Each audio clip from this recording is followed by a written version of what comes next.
This is the hour, the darkest place.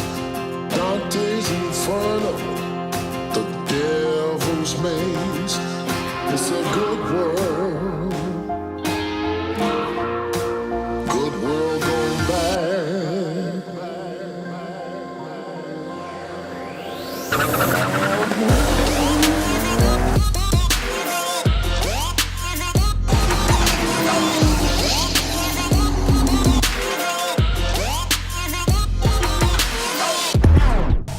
We're here at DIY Garage and they put on a killer show for us. A bunch of cars have showed up, guys using the tyre machine. We've got a car getting stickered up thanks to Nomad Design Studio. It's actually a lot busier than I expected. We even had John Triscari show up. That was really cool. And we're also getting a sweet eyeful. You actually see him behind me here, the RX-8 with the Barras swap. This thing going out to Power Cruise. There's a bit more yet to go with it, but safe to say, Jamie said it was a little bit scary, just a little bit.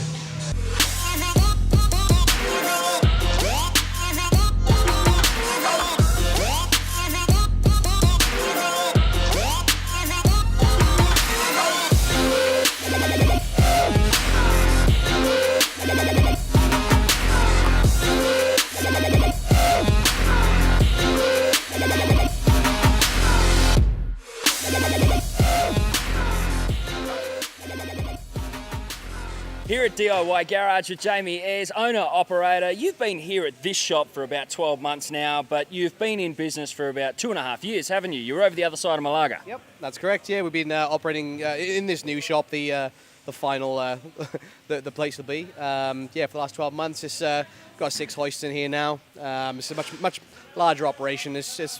We're packing the sides, but it's a good standing. This is where we want to be. Hopefully maybe move to some extra ones in the future down the track. That'd be cool, so go maybe a little bit of a franchise deal. I know there's people that are wanting to sort of know your business secrets. They're hitting you up for your business plan and such. Yeah, that's right. We probably get a call roughly every month because they see the success we're having here with this operation. I mean, there's been a few businesses in the meantime since we've been operating that have tried it on. It is a difficult business to sort of maintain, but we seem to have nailed it fairly well. So, yep, hopefully another few stores down the track and possibly franchising over east. But look, it's all on a paper napkin at the moment, so we'll see how we go. All the best plans are, man. I mean, seriously.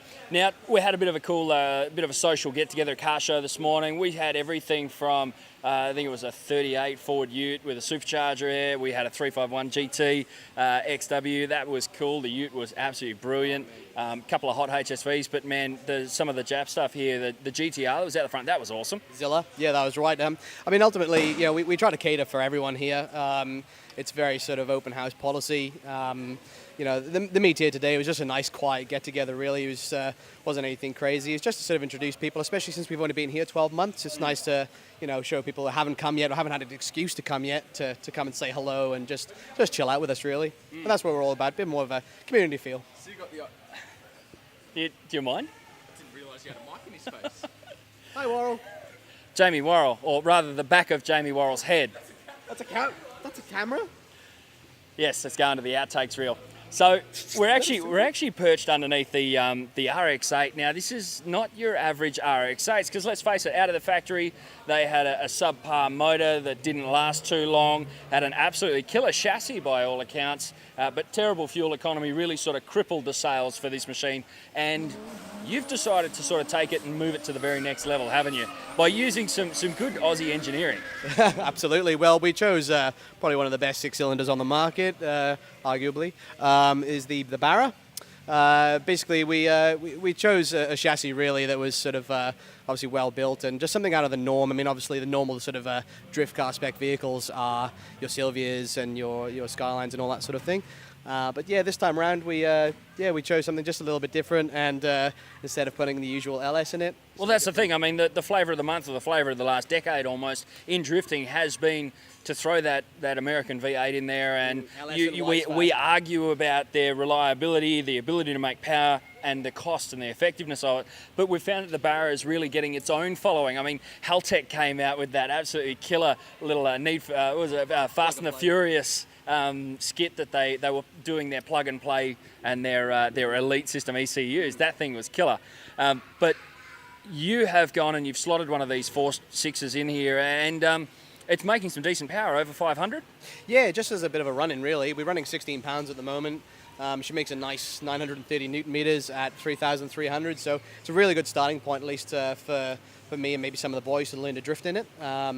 Eventually, we're looking to go just outside the box, and to be honest with you, it's more of a show car than dedicated drift. We are looking to go to maybe like try a compound setup later on, but for now, it's different enough. We're going to enjoy it, and then we'll move forward from there. We'll just have a bugger around with it.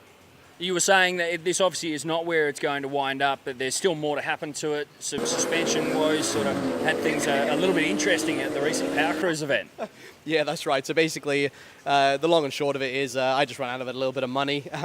It's another bit of coin for suspension and whatnot. But the idea of Power Cruise was just to basically give it a trial, try to find out any of its issues. But to be honest, it performed really well. It was just an absolute boat on the track. So as soon as we get some coilovers, it'd be actually nice to get it out drifting. Now, that's a good segue to go into our next subject, drifting. You have thrown the DIY Garage sticker, and of course, we've got a couple of drift cars here today, really supporting local motorsport, local motoring, local motorists with everything that DIY Garage do. How much does it mean to you to sort of be on board with the current crop of WA drifters? We've tried to get on board with D1WA and Drift West and try to support as much as possible, even try to support the actual drifters that are in the events. And try and help them along financially, because it does get expensive, especially. It's hard, man. I mean, you can't. It's not like burnouts, and this is not talking burnouts down at all. But you can't just go out and buy a $600 beater and expect to go and throw skids every weekend. Oh man, even this is not even competitive at this stage. Even with all the power that it's got, it's just useless for drifting. So yeah, it's not a cheap sport, but it's fun. It's low speed. It's not dangerous. And it just brings all the attention. It's fantastic. So yeah, we really like to get behind the drifters and everybody that actually run those shows. Awesome stuff, man. Well, the best way to find DIY Garage is through their social media. We'll stick that down below. But Jamie, thanks so much for having us, man. Killer show today. Really cool, relaxed vibe. Good on you, man. Appreciate it. Thank you, bud.